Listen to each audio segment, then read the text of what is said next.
America is entering an era of economic reckoning unlike anything seen in modern history. The nation's $38 trillion debt, surging $1 trillion annual interest payments, collapsing housing markets, failing state budgets, and mass migration patterns are all converging into one unavoidable truth: some states will break first. Behind the polished GDP numbers and political spin, the foundations of the American economy are cracking apart. Families are struggling, tax bases are shrinking, and once booming industries are buckling under inflation, high rates, and shrinking demand. These are the 10 state-level collapses that will define the U.S. recession and reshape America forever. Like, share, and subscribe. America's $38 trillion national debt is no longer just a frightening number on a Treasury report. It has become a destabilizing force that quietly bleeds into every level of the economy. The most dangerous impact is not federal collapse, but the ripple effect that will hit individual states first. As interest payments cross $1 trillion per year, Washington is forced to divert money away from state support, infrastructure grants, Medicaid funding, and emergency programs. The federal government can borrow endlessly, states cannot. This asymmetry is the crack in the system that will widen into a national fissure. High inflation and high interest rates have already slowed GDP growth, but the damage hits state economies earlier and harder. When borrowing becomes expensive, businesses halt expansions, hiring freezes spread, and consumer spending weakens. States with fragile tax bases, those heavily dependent on income taxes, sales taxes, or single dominant industries, begin to see revenue evaporate long before Wall Street feels the tremors. Declining populations in states like New York, California, and Illinois reduce income tax inflows. Meanwhile, property markets stagnate, sales tax revenue falls, and cities lose the financial oxygen they rely on to stay afloat. This triggers what economists quietly call the state collapse chain reaction. It begins slowly. Shrinking revenue leads to hiring freezes and then job losses. Job losses drive residents to move out, accelerating migration and hollowing out the tax base further. Housing markets, once overheated, flip into decline as sellers outnumber buyers. Falling home value/property tax revenue. States then face ballooning deficits, forcing cuts in police, schools, healthcare, transportation, and pensions. Those cuts deepen the recession, creating a feedback loop that becomes nearly impossible to break. Washington state is often portrayed as a beacon of innovation and prosperity, but beneath the glossy exterior lies a fragile economic structure built almost entirely on tech wealth, speculative housing, and unstable tax revenue. Seattle's median home price, now soaring above $790,000, creates the illusion of unstoppable growth, yet real wages in major sectors outside tech have barely moved in a decade. A barista, teacher, Amazon warehouse worker, or city employee earns roughly the same as they did years ago while the cost of living has become punishing. The wealth is concentrated, not shared. Washington's dependence on Amazon, Microsoft, and Boeing is its greatest strength and its most dangerous vulnerability. Nearly 400,000 jobs are tied directly or indirectly to these giants. That concentration means a single downturn hits like an earthquake. If tech layoffs were to rise just 10%, well within historical patterns, tens of thousands of high-income earners would disappear from the tax base, pulling housing demand with them. Downtown Seattle's commercial corridors already show the warning signs: empty storefronts, declining foot traffic, and rising mortgage delinquencies in formerly invincible neighborhoods. Unsheltered homelessness has reached an estimated 52,000, one of the highest rates in the nation. This is not simply a humanitarian crisis but a financial one, straining city budgets, emergency services, and public safety infrastructure. Yet the most overlooked structural weakness is Washington's tax system. With no state income tax, the government depends heavily on sales taxes, real estate activity, and business taxes. When the economy slows, consumer spending collapses, and state revenue falls by hundreds of millions almost instantly. A recession does not merely hurt Washington, it kneecaps it. The state looks wealthy, but it is wealthy the way a tech stock is wealthy: impressive on paper, brittle when momentum fades. Washington's fiscal health depends on an industry defined by booms and crashes, and the next downturn will expose just how thin its foundation truly is. Alaska is a state built on a single lifeline, and when that lifeline weakens, everything else follows. More than 85% of Alaska's state revenue comes directly from oil production, an economic structure so concentrated that even a minor global dip sends shockwaves through every corner of the state. The 2020 oil crash exposed this fragility in brutal clarity when Alaska lost $1.5 billion almost overnight. That was not a temporary setback but a preview of a long-term structural decline. As the world shifts toward renewable energy and global oil demand plateaus, Alaska faces a future where its primary revenue engine is shrinking permanently rather than cycling through temporary downturns. This would be manageable if Alaska were inexpensive to operate, but it is the opposite.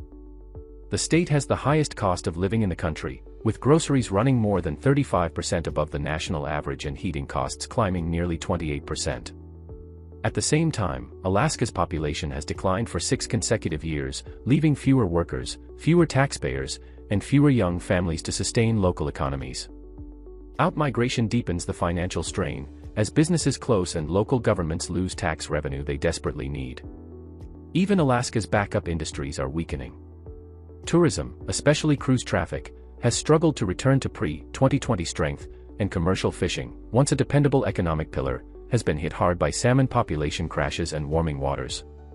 These combined pressures have forced the state to drain its once mighty rainy day fund, which fell from $17 billion to under $3 billion. The buffer meant to protect Alaskans from downturns has effectively evaporated. Louisiana sits at the intersection of economic vulnerability and environmental danger, creating a cycle that becomes more punishing every year. Although the state produces nearly 10% of America's energy output, it remains near the bottom in income, wealth, and economic mobility. This contradiction reveals the deeper truth: Louisiana's prosperity has always depended on industries that decline faster than new ones rise. State debt has already surpassed $20 billion and continues climbing, even as 12,000 energy jobs have vanished in recent years and major refineries begin closing or relocating. Every time global oil prices dip, Louisiana loses hundreds of millions in budget revenue, forcing cuts that weaken the state's ability to recover. But the energy collapse is only part of the problem. Louisiana is on the front lines of climate destruction, and the financial consequences are devastating. Hurricane Ida alone caused an estimated $75 billion in damages, wiping out homes, businesses, and infrastructure. Entire communities along the Gulf Coast now face chronic flooding, eroding wetlands, and disappearing land, a crisis so severe that the state loses the equivalent of one football field every 100 minutes. Insurance costs have surged by more than 60% in just 3 years, pushing families and businesses to flee the state entirely. Tourism, a major economic pillar for New Orleans and surrounding parishes, has not fully recovered, while crime levels and rising operating costs continue to drive businesses away. With each hurricane season, the state becomes more expensive to insure, more difficult to rebuild, and more challenging to govern. A national recession could turn Louisiana's slow-moving crisis into a sudden collapse. If energy revenue drops again, if insurance markets pull out, and if migration accelerates, the state could face a fiscal emergency marked by service shutdowns, mass unemployment, collapsing tax revenue, and a population exodus. Louisiana's fragility is no longer theoretical, it is unfolding in real time, and the next downturn may push it past the point of recovery. Arizona has spent the past decade branding itself as the land of limitless growth, but the reality beneath the glossy real estate boom is far more fragile. Phoenix home prices surged to around $435,000, a staggering 60% increase since 2019, creating one of the hottest housing markets in the country. Yet beneath that explosive rise sits a foundation beginning to crack. Foreclosures are already up 45% as households buckle under rising mortgage costs, inflation, and job market uncertainty. A correction isn't coming, it has started. And unlike previous cycles, this time Arizona's collapse is tied to a deeper, more existential crisis: water. The Colorado River, the state's lifeline, has undergone historic cuts that directly stripped more than $1.3 billion in crop revenue from Arizona's agricultural sector. Entire farming towns are shrinking as wells run dry. Major metro regions, including Phoenix suburbs, have issued warnings that future growth may require water rationing, a phrase that instantly destroys property values the moment it enters the conversation. No investor wants to buy land in an area where taps may one day run slow, and homebuyers are starting to walk away from areas flagged as high risk. The construction industry, once the engine of Arizona's explosive growth, is already feeling the pain. New building permits have dropped 41%, a sign developers no longer trust the long-term stability of the market. Homelessness is rising sharply, up more than 31%, fueled by high rents, low wages, and a shrinking safety net. Even tourism, a $28 billion lifeline to cities like Scottsdale and Sedona, is showing early signs of weakening as extreme heat discourages visitors and retirees reconsider whether Arizona is livable year-round. A recession would not simply slow Arizona's momentum, it could flip the state from booming to bankrupt. Water scarcity, housing fragility, climate pressure, and economic slowdown intersect here more dangerously than almost anywhere else in America. When growth depends on resources that are disappearing, collapse becomes less a question of if and more a matter of when. New Jersey looks like one of America's wealthiest states, but the numbers reveal a foundation that is quietly eroding beneath the surface. Its public debt has ballooned to more than $240 billion, one of the largest per capita burdens in the nation, straining a budget already stretched thin by pension obligations, aging infrastructure, and stagnant population growth. Residents pay an average of $9,800 a year in property taxes, the highest in the United States, and still the money is not enough to fix the state's core problems. Nearly 40% of New Jersey's roads are rated in poor condition, and transit systems suffer chronic breakdowns and delays. For decades, New Jersey depended heavily on pharmaceuticals, biotech, and financial services to maintain its economic strength, but those pillars have weakened. More than 20,000 pharma jobs have disappeared as companies consolidate or relocate to lower-tax states. Wall Street remains a major revenue source, yet the state's over-reliance on financial sector income leaves it dangerously exposed to market downturns. A single sharp dip in markets can instantly erase tax revenue New Jersey desperately needs to fund pensions, schools, and public works. Meanwhile, the pension system stands as one of the biggest fiscal ticking clocks in the country. With an estimated $95 billion in unfunded liabilities, New Jersey faces a future where benefits may require drastic cuts or emergency federal intervention, neither of which residents are prepared for. The housing market adds another layer of instability. Median home prices have climbed to around $520,000, far outpacing wage growth and creating a market sustained more by scarcity than affordability. Mortgage delinquencies are rising, while insurance premiums continue to climb in response to flooding risks, aging homes, and climate-related losses. A recession would hit New Jersey with disproportionate force. If Wall Street slows, if unemployment rises, if housing cools even slightly, the state's already strained finances could snap. New Jersey may appear wealthy on paper, but the reality is a fragile economy sitting atop enormous obligations it may no longer be able to meet. Indiana has long been celebrated as the manufacturing backbone of America, but that strength has now become its greatest vulnerability. Nearly 27% of the state's entire GDP depends on manufacturing, a concentration that becomes dangerous the moment the national economy slows. The warning signs are already visible. Indiana has lost more than 18,000 industrial jobs in the past few years, with factories trimming shifts, halting expansions, and preparing for a downturn many believe is already underway. The auto sector, a major employer, remains deeply tied to global trade cycles, and the slowdown in electric vehicle demand threatens to shutter production lines that were once expected to sustain the next generation of industrial growth. If a full recession hits, analysts warn that Indiana's unemployment rate could surge past 9%, a level not seen since the Great Recession. This risk is magnified by rising household pressure. Home prices have climbed to nearly $275,000, a 35% increase since 2020, creating affordability problems in a state that once prided itself on low housing costs. Rural communities are feeling an additional squeeze as utilities and grocery prices surge nearly 19%, eroding the financial stability of families already living close to the margin. The state's revenue structure deepens the danger. Indiana relies heavily on sales and income taxes, both of which collapse quickly when factories slow and workers lose hours. A modest downturn could create a billion-dollar budget gap, forcing cuts to schools, transportation, and local services. In a severe recession, Indiana risks entering a factory shutdown spiral. Lost jobs reduce spending hits tax revenue, and shrinking revenue forces closures and layoffs that worsen the cycle. The same manufacturing engine that built Indiana now threatens to break it.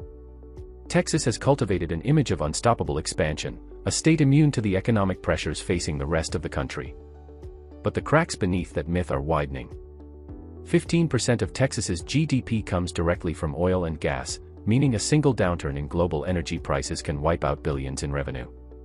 As the world shifts toward cleaner energy and oil prices swing unpredictably, Texas's foundation becomes less stable with each cycle. Housing pressures add another layer of fragility. The median home price has jumped to roughly $335,000, and once red-hot markets like Austin now show explosive inventory growth, with listings up 78% as buyers retreat and speculative demand evaporates. The state's infrastructure remains another unresolved threat. The power grid, still unstable years after the catastrophic 2021 failure that caused an estimated $130 billion in economic damage, remains vulnerable to weather shocks, rising demand, and underinvestment. Meanwhile, the influx of more than 1,200 new residents per day has overwhelmed roads, hospitals, water systems, and schools, pushing cities to expand faster than they can sustain. The tech downturn adds further strain. Companies including Tesla, Dell, and Amazon have quietly reduced headcount, undercutting one of the state's fastest-growing sectors. Economists warn that if unemployment rises to even 6%, Texas could lose more than 400,000 jobs, enough to shatter the narrative of endless growth. With falling oil revenue, rising housing instability, corporate cutbacks, and an overburdened infrastructure network, a national recession would expose how vulnerable Texas truly is. The idea that Texas is untouchable has always been part of its brand, but brands don't pay the bills. Reality does, and the next downturn will reveal how quickly the giant can stumble. Nevada has always lived on the edge of economic volatility, but today the risks are sharper than ever. No other state in America is as recession-sensitive, with nearly 30% of its GDP tied directly to tourism, entertainment, and hospitality, industries that collapse almost instantly the moment consumer confidence falls.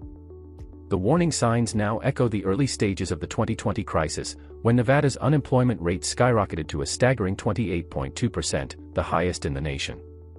While the state hasn't reached those extremes again, the same pressure points are beginning to crack. Hotel occupancy rates are down 12%, gaming revenue has fallen 8%, and casino operators are quietly slowing hiring and delaying expansions. Housing markets, which saw frenzied demand from Californians fleeing high prices during the pandemic, are now reversing. Reno, once the poster child for the Silicon Valley overflow, is experiencing price softening as buyers pull back, inventory climbs, and remote work companies unwind their excess hiring. Foreclosure rates statewide are ticking upward again, a sign that households are struggling under rising credit card costs, higher mortgage rates, and shrinking job stability. Construction, a major employer in Las Vegas and Reno, is cooling as financing becomes more expensive and developers brace for lower demand. Migration into the state has slowed sharply as housing costs remain high and job prospects lose momentum. Nevada's tax structure adds another layer of vulnerability. With no state income tax, the government relies heavily on gaming, hotel activity, and consumer spending, revenue streams that evaporate the moment tourism slows. A recession would hit Nevada with brutal speed, tens of thousands of job losses, plunging tax revenue, stalled development, and a budget crisis that forces cuts to education, healthcare, and local services. Nevada doesn't just feel recessions, it absorbs them like a direct hit. Hawaii may look like paradise, but its economy is more fragile than almost any state in the country. Tourism makes up 25% of its GDP, an enormous share that leaves the entire state exposed the moment travel weakens. That weakness is already here. Visitor spending and arrivals have dropped 11% as families cut back on expensive vacations, airlines reduce routes, and the cost of travel climbs beyond what most middle-class households can justify. For a state dependent on hotel taxes, rental cars, tours, and visitor spending, even a small decline hits like a financial shockwave. The state's fiscal foundation is also dangerously thin. Public debt has climbed to roughly $26 billion, and the budget remains deeply dependent on tourism revenue that fluctuates with global conditions. Inflation hits Hawaii harder than the rest of the country because the state imports nearly 85% of all its goods. When shipping costs rise, fuel increases, or supply chains tighten, everyday essentials, from groceries to building materials, become unaffordable. A recession would be devastating. With fewer tourists, declining tax revenue, and soaring costs, Hawaii faces the real possibility of a middle-class collapse, mass outmigration, business failures, and widening poverty. Behind the postcard imagery lies an economy on the edge of a breaking point.